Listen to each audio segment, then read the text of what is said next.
Assalamualaikum warahmatullahi wabarakatuh. Perkenalkan, nama saya Fitri Widianingrum. Sebelum kita mulai, saya ingin mengajukan satu pertanyaan sederhana.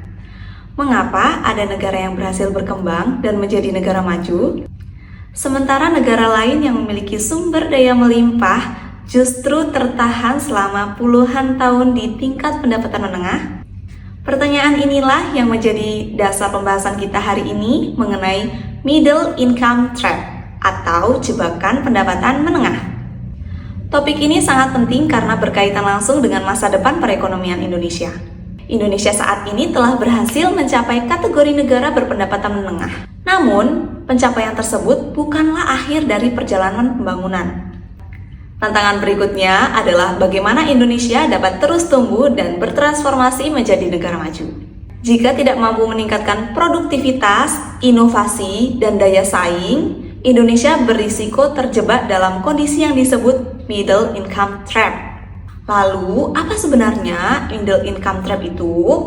Secara sederhana, Middle Income Trap adalah kondisi ketika suatu negara berhasil keluar dari kelompok negara berpendapatan rendah dan mencapai tingkat pendapatan menengah, tetapi memiliki kesulitan untuk naik ke tingkat pendapatan tinggi. Akibatnya, pertumbuhan ekonomi menjadi melambat dan kesejahteraan masyarakat tidak berkembang secara optimal. Beberapa faktor yang dapat menyebabkan kondisi tersebut antara lain kualitas sumber daya manusia yang masih perlu ditingkatkan, rendahnya inovasi dan riset, ketergantungan pada ekspor komoditas mentah, serta ketimpangan pembangunan antar wilayah. Untuk mengatasi tantangan tersebut, pemerintah perlu menerapkan berbagai kebijakan strategis. Pertama, melalui kebijakan fiskal. Pemerintah harus memastikan bahwa anggaran negara tidak hanya digunakan untuk kebutuhan jangka pendek, tetapi juga diarahkan untuk meningkatkan produktivitas jangka panjang.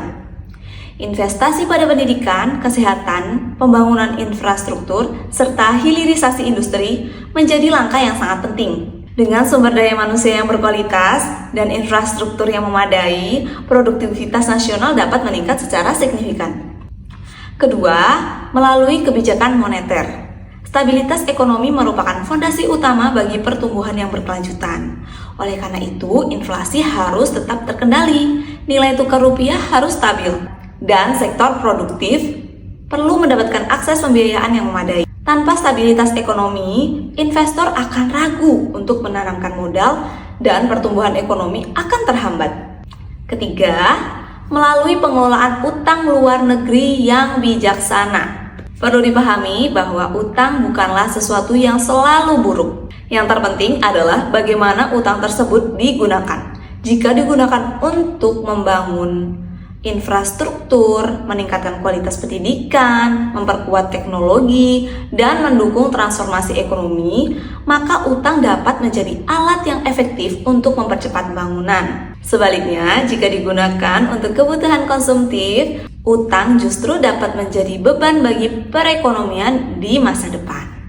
Kita juga dapat belajar dari pengalaman Korea Selatan. Pada tahun 1960-an, Korea Selatan masih termasuk negara berkembang dengan pendapatan yang relatif rendah.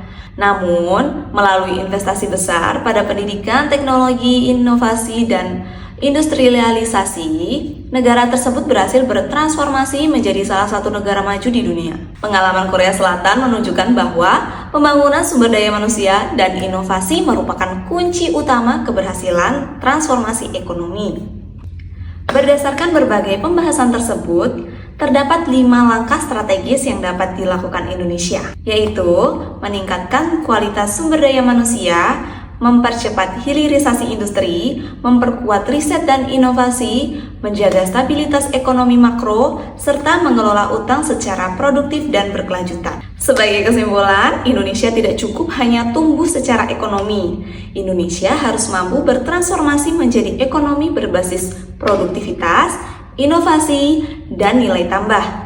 Dengan kebijakan yang tepat, sumber daya manusia yang unggul, serta pengelolaan ekonomi yang berkelanjutan, Indonesia memiliki peluang besar untuk keluar dari jebakan pendapatan menengah dan meningkatkan daya saing di tingkat global. Demikian presentasi dari saya. Terima kasih atas perhatian dan waktu yang telah diberikan. Sampai jumpa pada video berikutnya.